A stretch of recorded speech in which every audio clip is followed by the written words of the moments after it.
বৈষম্য বিরোধী ছাত্র আন্দোলনে চিকিৎসকদের ভূমিকা ছিল অতুলনীয়।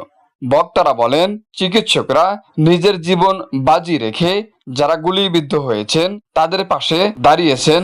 ডক্টর সোসাইটি যেভাবে ঝুঁকি নিয়ে ছাত্রদের এবং জনগণের স্বাস্থ্যসেবা নিশ্চিত করার জন্য এবং ঝুঁকিপূর্ণ সময়গুলোতে পাশে থেকে আপনারা যোদ্ধা হিসেবে ভূমিকা পালন করেছেন, এর জন্য আন্তরিক কৃতজ্ঞতা এবং শুকরিয়া এবং আপনাদের প্রতি সংগ্রামী অভিনন্দন জানাচ্ছি। ঢাকার শাহবাগে অবস্থিত শেখ ফজিলাতুন্নেসা কনভেনশন হলে ডক্টরদেরকে নিয়ে এক বিশাল সমাবেশের আয়োজন করেন। এই সমাবেশে যারা শহীদ হয়েছেন এবং যারা পঙ্গুত্ব বরণ করেছেন তাদেরকে আর্থিক সহায়তা প্রদান করেন। আমাকে বারবারই কয়েকটা নাম্বার থেকে ফোন আসছিল, কথা বলবি না, দ্রুত